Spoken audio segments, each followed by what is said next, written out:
banyak promo karena pas aku publish ternyata aku banyak mendapatkan ancaman-ancaman, sempat cukup mengganggu lah gitu. Kenapa aku nulis buku ini? Karena awalnya aku ke hipnoterapis dan aku cerita lah sama dia bahwa kejadian ini kan udah 16 tahun yang lalu ya. Sekarang lagi hype, lagi naik daun karena memang ada kasusnya salah satu selebriti di Indonesia ya, Aurel Mormans, yang memang akhirnya mengangkat apa yang dialami ke dalam sebuah buku seperti itu. Saya sayang sama kamu, tapi kamu nggak boleh bertemu dengan teman-temanmu. Tapi kamu harus misalnya nurut sama aku, nggak boleh dekat dengan A, B, C, D. Bahkan keluarga sendiri mungkin dijauhkan dari keluarga. Itu sudah masuk ranah child grooming.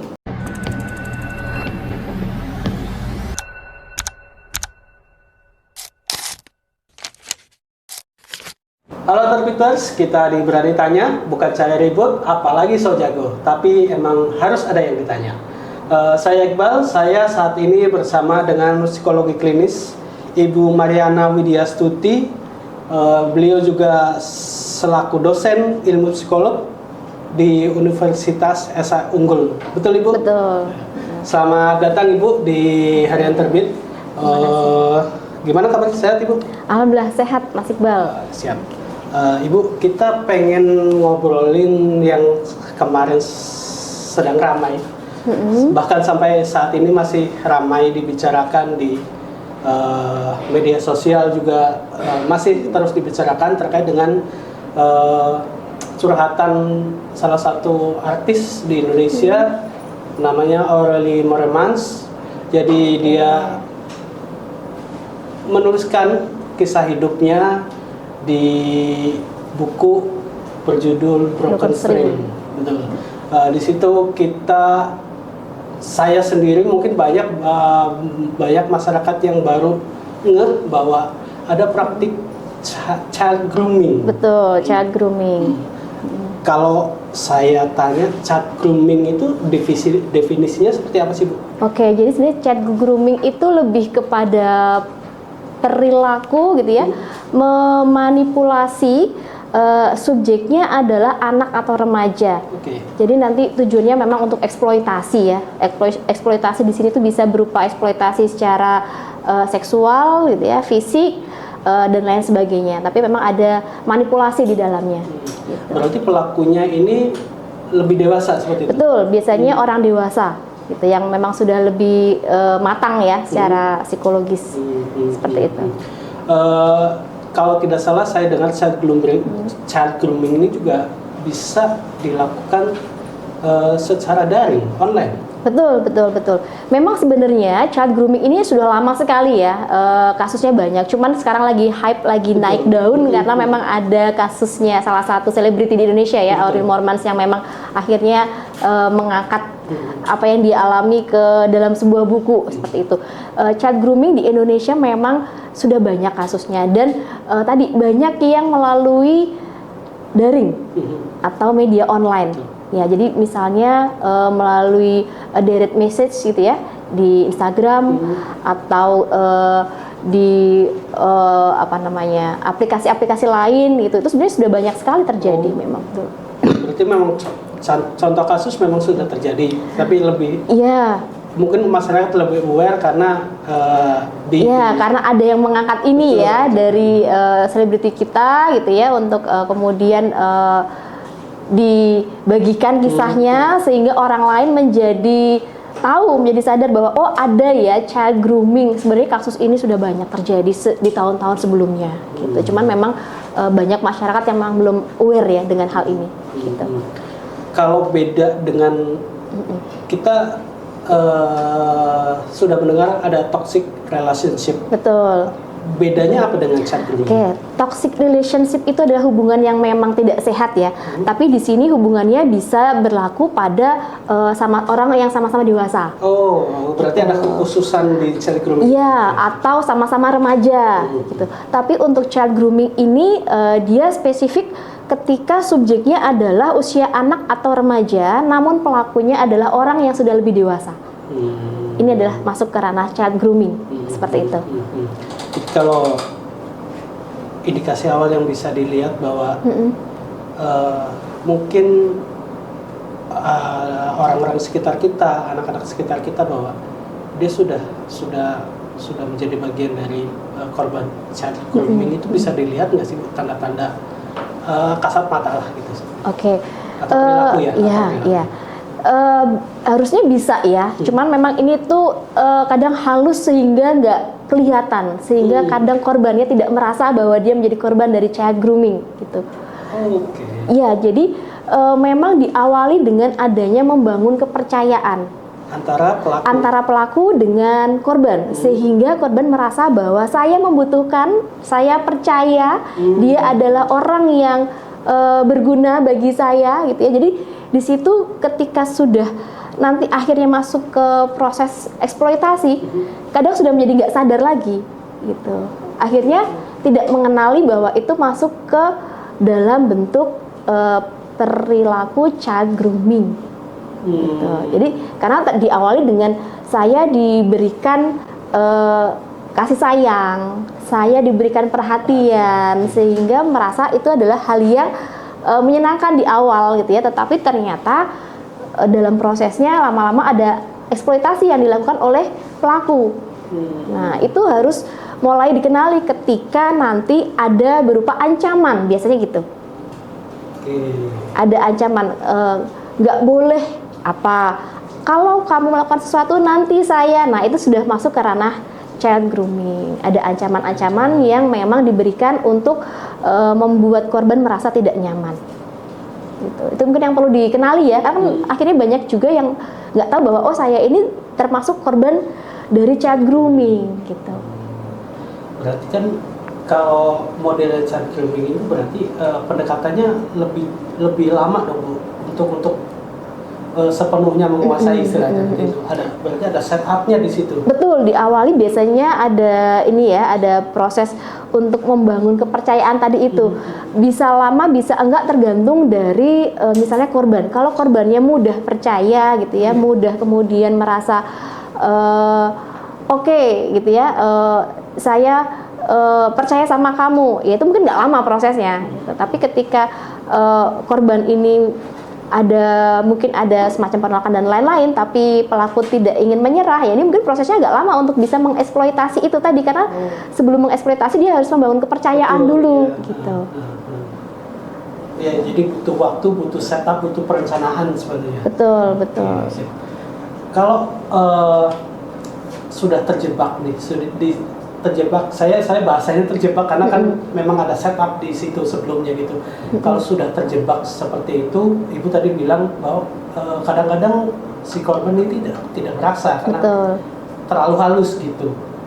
Apa yang bisa menyelamatkan si korban ini agar dia menyadari saya terjebak nih gitu? Oke.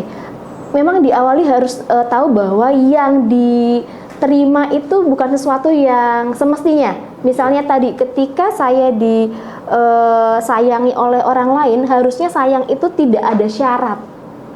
Tapi kalau ada syarat, saya sayang sama kamu tapi kamu nggak boleh bertemu dengan teman-temanmu. Tapi kamu harus misalnya nurut sama aku, nggak boleh dekat dengan A, B, C, D. Bahkan keluarga sendiri mungkin dijauhkan dari keluarga. Itu sudah masuk ranah child grooming. Sehingga kadang ketika dia mau minta tolong akan mengalami kesulitan. Kenapa? Karena saya sudah menjauhkan diri dari lingkungan sosial saya. Akhirnya itu yang membuat mereka jadi lebih sulit untuk bangkit ya, karena merasa terjebak tadi yang mungkin bahasanya masih merasa terjebak gitu ya. Oke, tadi setelah itu dipisahkan dari keluarganya, berarti kan dia menjadi satu-satunya penguasa, artinya memiliki sangat powerful terhadap si korban ini. Betul. Akhirnya tadi kenapa akhirnya korban susah untuk mencari pertolongan gitu ya? Susah keluar dari situ, terjebak ya dalam tanda petik. Kenapa? Karena tadi dia sudah menjauh dari lingkungan sosialnya yang selama ini mungkin dekat dan menolong gitu ya, memberikan support. Jadi ketika dia merasa jauh kan tiba-tiba aku mau minta tolong, ya jadi kayak ada perasaan gengsi, takut gitu ya, karena selama ini aku sudah justru menjauh dari mereka gitu. Dan akhirnya pelaku tadi adalah satu-satunya orang yang menjadi tempat bergantung, ibaratnya gitu ya, jadi tempat bergantung. Akhirnya dia semakinlah tadi eksploitasinya Abuse, itu semakin terjadi di situ. Oke. Kalau kita lihat di kasusnya si Aureli Mormansyah ini kan si tokoh antagonisnya si Bobby ini kan punya kuncian foto gitu. Betul. Kalau tidak, yang tadi seperti Ibu bilang ada ancaman di situ. Kalau tidak nurut, ini akan disebar gitu. Memang polanya seperti itu. Betul. Pasti akan ada ancaman di situ dan biasanya itu ada sesuatu yang dipegang. Kuncian itu. Kuncian tadi ya, entah mungkin foto yang sifatnya rahasia, aib gitu ya, atau data-data penting yang itu harusnya ranahnya privasi, tapi sudah dipegang oleh pelaku, itu akan dijadikan tadi kunci untuk mengancam. Jadi akhirnya dia nggak bisa ngapa-ngapain nih. Lo kalau mau misalnya macam-macam ini aku sebar misalnya. Jadi itu yang akhirnya membuat korban takut. Ya, ketika kuncian itu kan didapatkan ketika masih proses pendekatan lah, masih proses surfing lah istilahnya seperti itu. Dan si korban itu tidak sadar bahwa nantinya itu menjadi kuncian seperti itu. Betul. Karena diawali dengan tadi membangun kepercayaan, akhirnya dia percaya, jadi apa yang dia minta akan saya beri gitu ya. Ketika sudah diberikan, nah ini berarti nih udah dapat umpan gitu ya. Ini akan saya pakai untuk tadi memberikan ancaman ketika kamu tidak ikut apa yang saya katakan atau saya perintahkan misalnya gitu. Kalau chat grooming itu kita kan kalau dari si kasusnya Aureli kan laki-laki, itunya perempuan. Tapi ada kasus nggak sih Bu, kalau pernah Ibu temuin bahwa chat grooming itu malah si perempuan jadi pelaku. Ya, si misalkan laki-lakinya jadi korban. Ada. Seperti itu ada juga. Jadi memang biasanya yang perempuan ini akan lebih powerful ya, akan lebih punya power. Tadi kalau untuk kata kunci chat grooming berarti pelakunya itu mungkin lebih dewasa. Korbannya itu di usia anak atau remaja gitu. Jadi power itulah yang nanti dia gunakan untuk melakukan eksploitasi. Tapi tetap polanya sama ya Bu? Polanya sama. Bu, ada anggapan bahwa di masyarakat nih ada anggapan, kenapa sih lu nggak ngelawan aja? Kenapa sih lu masih bertahan dengan situasi seperti itu? Padahal kamu menyadari bahwa lu ini menjadi korban seperti itu. Tidak mudah untuk bisa tadi ya melawan, karena tadi mungkin sudah punya ikatan emosional di mana saya merasa percaya sama orang ini, saya sayang dengan orang ini, jadi untuk melawan itu nggak gampang gitu ya. Tapi kalau korban sudah merasa memang ibaratnya nggak sanggup gitu ya, untuk melawan pun tadi dia perlu hati-hati karena tadi ada ancaman-ancaman yang sudah diberikan. Terikat itu ya. Jadi dia akan berpikir kembali dampak apa, resiko apa yang akan saya terima kalau saya melawan, sehingga dia nggak bisa melawan begitu aja gitu. Berarti proses ketika dia menjauhkan dari kehidupan sosialnya dulu si anak ini si korban ini, itu juga mungkin bagian dari setup bahwa itu biar dia tidak bisa melawan. Betul. Supaya dia tidak bisa melawan, supaya saya bisa menguasai korban gitu ya. Karena kalau dia masih punya hubungan yang baik dengan lingkungan sosialnya, itu jadi ancaman bagi pelaku. Bahwa bisa jadi nanti saya yang diserang. Gitu. Bahwa nanti korban ini akan lakukan banyak misalnya perlawanan. Gitu. Makanya itu dipisahkan sengaja dan saya akan menguasai dia. Jadi mau nggak mau dia hanya percaya dengan saya. Gitu. Jadi seperti terdengar perencanaan yang sempurna seperti itu, Bu. Iya, karena memang dia sudah targetnya pun nggak sembarang target ya. Ibaratnya memang dia sudah akan memilih target yang memang bisa dia pegang, bisa dia kendalikan. Gitu. Kalau misalnya targetnya tadi tidak bisa dikendalikan, ya bahaya juga bagi pelaku. Gitu. Iya. Oke Bu, kalau dari kasusnya si Aureli ini kita belajar kasusnya dari ini ya, karena kan memang lagi happening juga. Dia bercerita dari sudut pandang korban seperti itu. Apakah itu bisa ketika dia korban sudah keluar, tapi dia menceritakan lagi dari sudut pandang dia, apakah itu bisa menimbulkan trauma di diri dia? menimbulkan trauma itu bisa ya, cuman kan gini, memori kita terkait dengan kejadian-kejadian yang dialami itu kan bisa jadi nggak hilang ya, tapi kita berusaha untuk berdamai. Jadi kalau misalnya tadi Mas Iqbal tanya bisa nggak menimbulkan trauma lagi, bisa jadi gitu. Tapi kalau dia merasa sudah berdamai ketika dia menuliskan itu atau dia berusaha untuk menceritakannya ke orang lain, itu bagian dari proses healingnya dia. Oke. Jadi dia artinya sudah bisa menerima apa yang dia hadapi ya, kemudian dia bisa berdamai, akhirnya dia bisa menceritakan itu ke orang lain. Mungkin kalau kayak kasusnya Aureli, dia bisa menuliskan buku ya. Bahkan saya baca di pembukaan bukunya Aureli mengatakan bahwa untuk penyintas itu kalau tidak istilahnya tidak kuat ya tidak usah menyelesaikan membaca bab-bab yang lain. Apa memang seperti bisa menimbulkan trauma seperti itu? Betul. Kalau belum tadi ya, ibaratnya belum proses menerima traumanya itu belum baik, itu bisa menjadi trigger. Belum berdamai lah istilahnya. Belum berdamai itu bisa menjadi trigger atau pemicu. Jadi akhirnya dia akan mengulang kembali, recalling memori apa yang sudah dia alami, dan itu jadi trigger buat dia kemudian kayak kembali lagi ke masa itu dan mengalami hal yang sama. Itu makanya tadi mungkin pesannya Aureli, kalau misalnya ada penyintas yang belum, misalnya nggak sanggup, jangan diselesaikan karena itu bisa memicu gitu. Belum selesai dengan dirinya sendiri. Betul. Karena kan tiap orang punya proses yang berbeda ya. Iya, betul. Gitu. Kalau dari sisi pelaku sih Bu, ini kenapa pelaku bisa berperilaku bertindak child grooming itu kalau dari sisi psikologi sih seperti itu, Mbak? Dia mencari, dalam arti kan dia akan mencari korban yang di bawahnya dia secara usia ya. Jadi sebenarnya dia sendiri nggak berani untuk melakukan itu ke orang dewasa lainnya. Maka dia mencari anak-anak yang memang bisa dia kendalikan. Lebih gampang untuk dikendalikan menggunakan powernya gitu ya. Jadi akhirnya dia mencari korban itu ke anak dan remaja. Kalau dampak dari perilaku child grooming, ada dampak panjangnya sih enggak sih Bu dari untuk si korban ini? Ya? Apakah nanti ketika dia menjalin relasi lagi,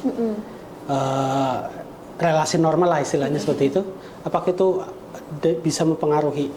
Bisa, sangat bisa ketika dia tadi belum berhasil menyelesaikan proses traumanya. Ya, artinya ketika nanti ini nggak selesai, itu akan berdampak secara jangka panjang pun bisa. Dia merasa bahwa mungkin bisa jadi dia nggak berharga, gitu ya, atau mungkin dia tidak bisa menjalin hubungan dengan pasangan yang baik, gitu ya, karena punya pengalaman yang buruk yang memang belum bisa dia terima, belum bisa dia selesaikan, gitu. Jadi punya dampak juga yang cukup bahaya ya kalau memang ternyata ini nggak diselesaikan. Gitu. Apa yang harus dilakukan korban untuk bisa selesai? Harus mau menyadari bahwa ada sesuatu dengan diri saya, kemudian saya mencari pertolongan.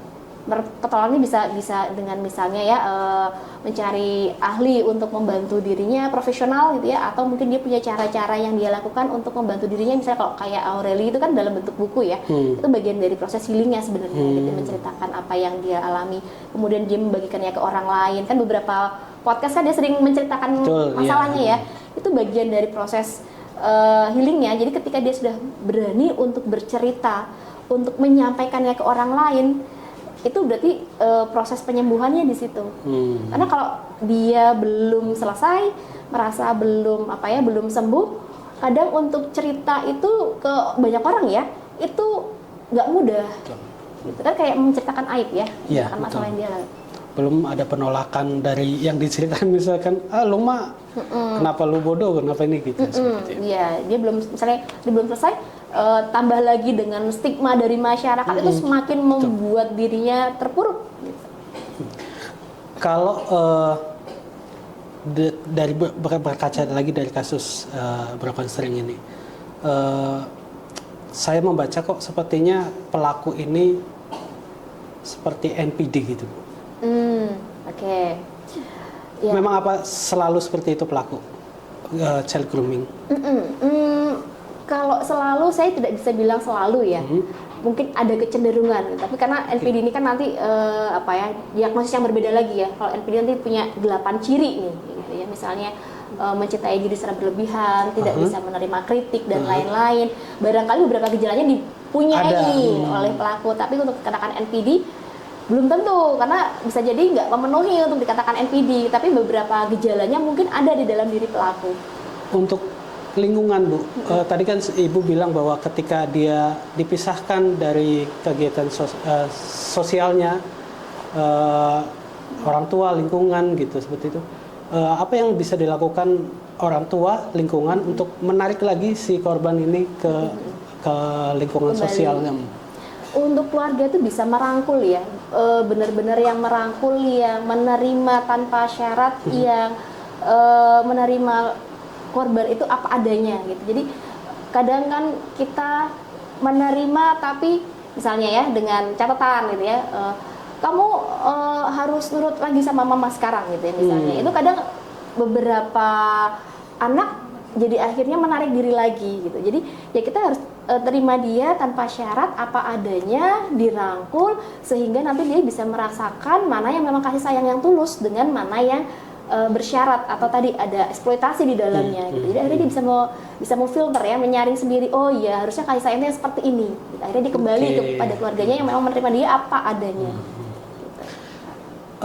Munculnya kisah Aureli, mungkin ada beberapa dari masyarakat, oh saya kok mengalami seperti yang dialami Aureli gitu. Apa yang harus dilakukan? Mencari pertolongan gitu. Sesegera mungkin? Sesegera mungkin. Jadi memang harus menyadari bahwa ada yang nggak beres dengan saya, lalu saya harus kemana gitu ya. Jadi yang perlu disadari adalah mencari pertolongan yang tepat. Misalnya mungkin konsultasi kepada orang-orang yang memang ahli di bidangnya gitu ya. Kalau memang ternyata oh ya yang kamu alami itu memang masuk dalam ranah child grooming, maka dia akan tahu step berikutnya harus apa gitu. Tapi paling utama ya tadi menyadari ada sesuatu yang nggak sesuai gitu ya, dia nggak beres dengan dirinya, kemudian mencari bantuan. Bu, terima kasih banyak obrolannya kali ini.